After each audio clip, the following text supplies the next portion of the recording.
I doubt you could even imagine it. The Elden Ring. Oh, Elden Ring. Alright, we all saw the trailer. Elden Ring is real. But let's control our excitement for a moment. Jeff Keighley did the impossible and found the Elden Ring. So now it's up to us to look into it.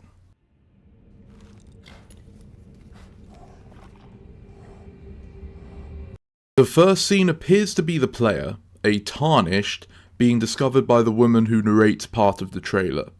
She's with some horse-goat-like creature, which I presume is what we will later see the player summoning.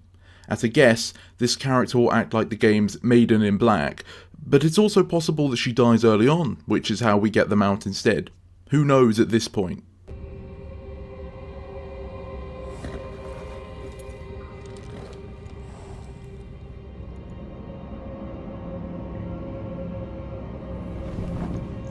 The Tarnished will soon return. So here is the first mention of the Tarnished, which based on some other dialogue appears to be what the player is. What it exactly means to be tarnished is unknown, but based on the word's regular meaning, it likely isn't supposed to be a grand title. The woman also mentions the Tarnished will soon return. Have our kind been gone from the world? Have we all been killed off? Or perhaps the Tarnished is something more like an event that comes and goes. As the camera focuses in on the giant tree, it is unavoidable that we should assume there is some connection here. Now, the tree itself is likely to play a role, at least thematically similar to the world tree Yggdrasil of Norse mythology. I don't want to fall into the trap of assuming it will be used in the same way though, so let's focus on what we actually have. Guided by grace, once lost. It's grand and golden, in stark contrast to the world around it. It is described as a grace once lost, which could possibly mean that the tree has recently appeared, maybe in conjunction with the arrival of the Tarnished. Something else I want to point out is that its golden glow is similar to what I can only assume was a fragment of the Elden Ring, which we saw in the teaser trailer a couple years back. We then get this lovely environmental shot looking at the tree from another angle. On the right we can see some person, I think. They're cloaked and carrying some kind of staff. Based on later footage, I don't believe them to be a mage. A pilgrim, perhaps. I can't unsee the head resembling one of the Nier Automata machine faces, but I'm sure that's just me. As for the land itself, the building has a very prominent Gothic architectural style. I really love the detail on display. It looks like one of the structures might have been a place of worship based on the domed roof. If so, it could be significant that it's located so close to the tree. Obviously, they've been deserted for a while. Their supports are failing, vegetation is overgrown, and the area is partially submerged underwater. This again seems to relate to the long-lost grace and Tarnished returning, but I can't piece together how. The Golden Order is broken to its core. Okay, this next shot is short, but there's a lot to break down here. Let's start with that mountain in the back. It looks as if there may be an exposed cave on the inside. I believe that might actually be where we saw the anvil from the first trailer. I have no evidence for it beyond the rough shape of the room, but it's my suspicion. Based on the general appearance, it would seem that this is a completely separate area to the previous location. The tree is nowhere in sight and the land looks a lot less ruined. That said, clearly some sort of conflict has been waged here, one that doesn't seem to have ended. The encampment is still manned and torches lit. There is some sort of celestial tower you might have missed on the far right, but I cannot discern its purpose. Considering this is an open world game, it could function as a Ubisoft tower for fast travel and or unlocking quests. If so, then this camp would be what you need to clear out first. The flags here bear the image of a golden tree, likely the one from earlier, and I'm imagining this implies they are the remnants of the Golden Order the woman mentions. One theory I have is that when the Elden Ring shattered, the Golden Order splintered over disagreeing what to do next. Many of them form their own independent wandering parties to secure key locations associated with the tree, or maybe the Elden Ring. Perhaps the Tarnish are considered their enemy, since we can side with the ring being shattered. Not sure, but it's as good a guess as any. I'm also beginning to wonder if the tree might be a shard of the Elden Ring itself, and it only appeared after it shattered. Maybe the Tarnished are even smaller fragments, hence the name, as we are miserable remnants of something once great. Time to relax on the theory craft for a moment. There's still much left to analyse. So in this next scene, I would say that this was the headquarters of the Golden Order. It has a very grand looking design to it, and a golden symbol of a tree, specifically the roots. Maybe there existed some kind of inner circle that this represents? As for the wall, it looks like they depict some sort of goat creature with exposed rib cages. I genuinely have no idea from this shot. This building appears to be suspended, perhaps even off the ground. Interesting, but not much else to say on that. Now here we have what looks like a small village hamlet, and the people here are likely its denizens. They seem to be worshipping or in agony, perhaps both. Likely they have lost their senses and may act like the hollows of Dark Souls. I think they have sacks around their heads, but it's unclear. This is who I presume to be an example of the player character. I'm so glad we have customizable characters again. It was one of the best parts of customization in Souls games for me.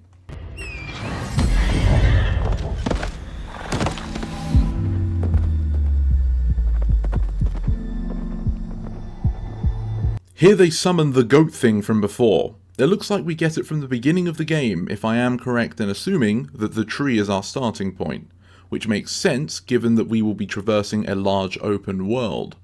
Some nice shots of the scenery showing the vast areas of the world are slanted with jagged ground. In a way, it resembles the cracks of the smith in the original trailer. Over in the background we see what I believe to be some kind of magical institution, which if I'm right we see inside later on. It appears unscathed by whatever has been going on in the world. I don't know what this is, but it looks really cool. Some tortoise kind of creature with a large bell. Maybe the bell is used to summon support if the player attacks, although it looks as if it rings with every step.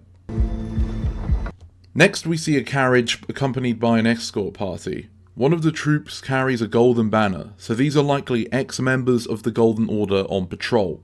This also seems to fit at least part of my theory on the gameplay function of the Golden Order. Some of them ride horses, so mounted combat will be a new feature.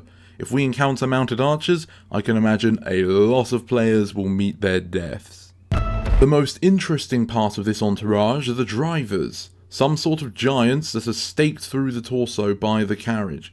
At least one of them has a wrist-mounted blade. Looking at their faces, they seem to resemble branches, likely signalling a connection between them and the tree. Or perhaps the Old One. Since they are with the Golden Order but look enslaved, I wonder if they are Tarnished who have been forced to undergo some sort of transformation. If I am right about the Tarnished being fragments of the ring, just like the tree, then it could make sense. An example of mounted combat, not too much information here. Foul tarnished. For this next scene, we find the player in some kind of grand dining hall, with a picture of what looks like a healthy version of the giants in the last scene. The narrator now has changed to some man who really likes hands. It's possible this room belongs to him, based off of all the arms hanging around. He calls us a foul tarnished, again reinforcing that at the very least, it's not a respected title. Some kind of wooden face with roots. I have no thoughts on what it means symbolically, but something like it shows up later.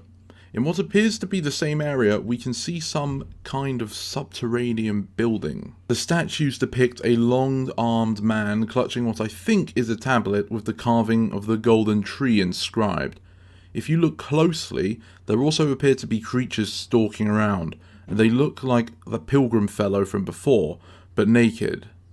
Something I want to bring up is that it looks like this game has a theme of body horror attached to it, or at least a fixation on arms. Building on from the first trailer, we see a lot of arms in this trailer as well.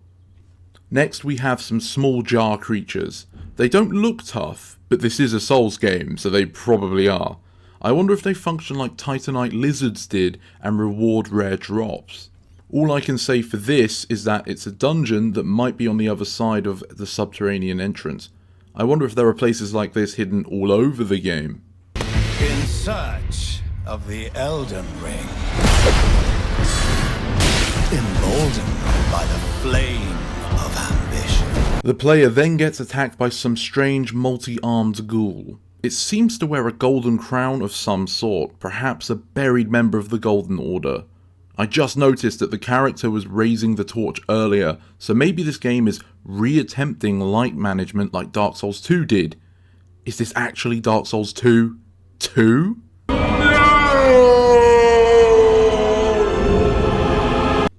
The narrator goes on to say that the Tarnished goes forth in search for the Elden Ring. In search of the Elden Ring. So whether or not we are a fragment of the ring, we seem to have the goal of putting it back together. With all the cuts, it's hard to tell, but I think the player performs a critical riposte much like in Bloodborne or Dark Souls 3. The narrator goes on to say how brilliant our determination is. Emboldened by the flame of ambition. I don't think he means there is a literal flame of ambition. Unless... Gwyn, the Lord of Sunlight. As for the building, it looks like it has the same kind of connection to the Golden Order. There is a lot of gold in this game, but that's more than okay with me. Someone must extinguish thy... The narrator then states we need to be exterminated when he asks for the flame to be put out, and a large goat man appears to try and fulfill the wish.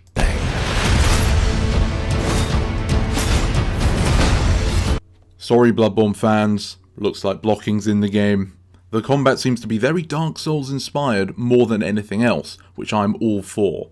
Looking carefully at Goatman, it really looks like he's using golden miracles, like the ones from Ulasil, which was associated with trees.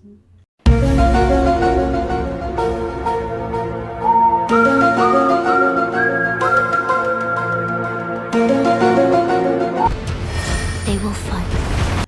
Here we see the character perform what I think is either a weapon art or special power, but not a spell. There is no catalyst of any kind, and we later see more traditional spells. Either way, it looks like a cool version of Soul Greatsword. Giving weapons more utility is always a plus. And they will die. Our woman in black hood seems to be saying that the Golden Order and or Multi-Hand Squad will be the ones that fight and die, seemingly having confidence in us, I hope. We see the goat approach a specific spot before leaping, so it looks like the player cannot do super jumps on command. Likely this is to keep a semblance of challenge and planned encounters in the world. In an unending curse. The woman finishes up saying that this is all part of an unending curse. This really is Dark Souls 2 again, isn't it? In all seriousness, her saying that makes me think she was also referring to us Tarnished in her previous statement.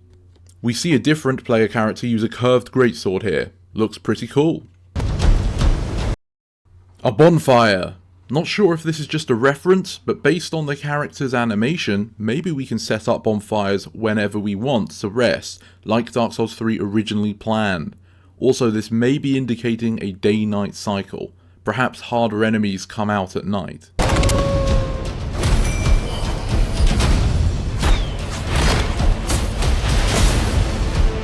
The Wolf Knight is a clear reference to Berserk. It looks very cool though. We see a player use some sort of item to summon what I would guess are phantoms, so Souls multiplayer is back. We might even see them fighting an invader.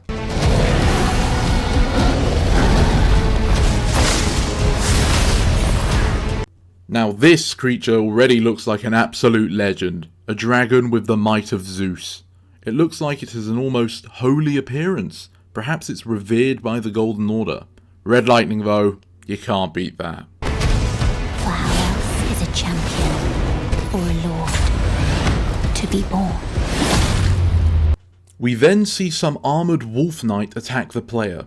It seems there is not one Wolf Knight but numerous kinds.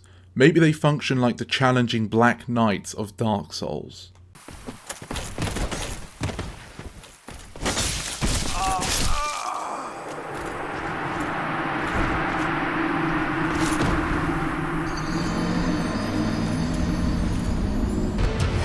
They will fight, and they will die. An unending curse. For how else is a champion or a lord to be born? The woman speaks again and seems to have a very unique idea of how a lord or champion is born. She's saying that to earn such a title, one must fight and die, to fight again and again. Very Dark Souls. We also see the Golden Valkyrie from the first trailer, still reattaching a metal arm. I thought we could be friends if it was the multi-armed squad that stole the original arm, but it very clearly looks like we'll be enemies in this game. Well, a lowly tarnished, playing as a lord, I command thee. This could be a bit of a stretch, but multi-armed guy reminds me of the man in the first trailer. It could be different people though. He refers to us in a demeaning manner once again, and believes we are playing as a lord. Perhaps the woman has sent us on a quest to become a lord, and only then can we reach the Elden Ring. Maybe instead of absorbing souls, we absorb Elden Ring fragments. Also, the player armor here is 10 out of 10. We then see what I think is just a higher level enemy use some magical grapple on the player. We see yet another player character wield a large maul before dying. Then we get to rematch Smo inside some kind of cathedral, I think, likely of the Golden Order. After that we see an absolutely humongous giant that I can't believe we actually fight. If we do, will it be like Shadow of Colossus? This is getting even better the more we go in. Also, the player looks like they're wearing a hybrid of the Elite Knight armor and the War God armor from Souls 1 and 2. It looks very nice.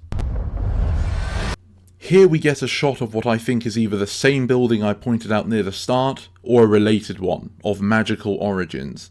The bridge appears to have gargoyle statues. Could just be a decoration, or perhaps a boss fight down the line.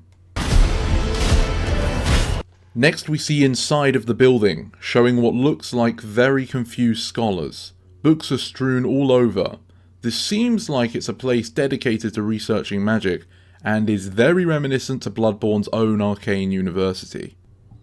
I could be mistaken, but it does look like the player is using the sneak mechanic here from Sekiro, so that should be cool to see in action. We then get two shots of what looks like the player casting spells from a catalyst. The magic looks a lot more involved here, which I hope to be the case. Personally, I'm a spellcaster at heart, but in Souls games I usually don't go full mage because they play really lame. Let's see if Elden Ring changes that.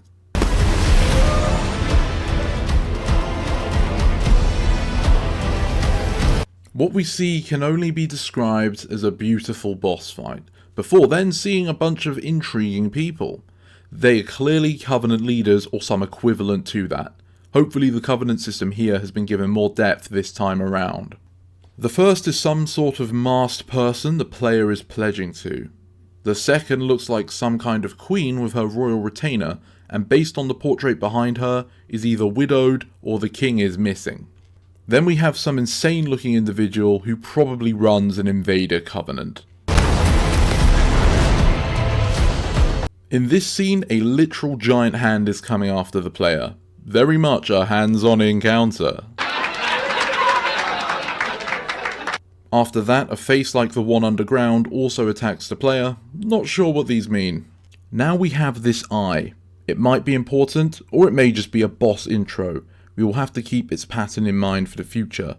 It is unclear if it belongs to the bearded man we see right after. Brandish the Elden Ring. For all of us. Here is what appears to be the player being transported by a golden hand during a cutscene. due to the lack of clothes, this could very well be at the beginning of the game. Next up, we see some Angel Valkyrie thing. It could be a boss, or again, it could be a high level enemy. It looks amazing either way. Lastly, we see the player attempt to disarm the narrator who disrespected us. Meanwhile, the woman asks us to brandish the Elden Ring for everyone. Brandish. As in, to show it, or to wear it? Either way, that marks the end of the trailer. Wow, that was way more detailed than I was expecting when I started this. What an exciting time. The release date isn't even too far off. I expect we will see more information down the line, but until then, we must speculate with what we have. I really do think this Golden Order holds some kind of resentment for us Tarnish, and how we are somehow related to the Elden Ring shattering. We should definitely keep our eyes on the inside and out open for some of these symbols in the future. The tree, the roots only symbol, the runes around the sword, and the eye. This took way longer to edit than I expected. I didn't realise how long an analysis video takes just to put the footage on, but I'm glad we made it to the end, and thanks for watching all the way. I am so excited for Elden Ring, and this analysis was very fun to make. If you enjoyed it, please let me know, and also share your speculation in the comments. I am interested in everyone's ideas. Thanks for watching, and I hope to see you next time.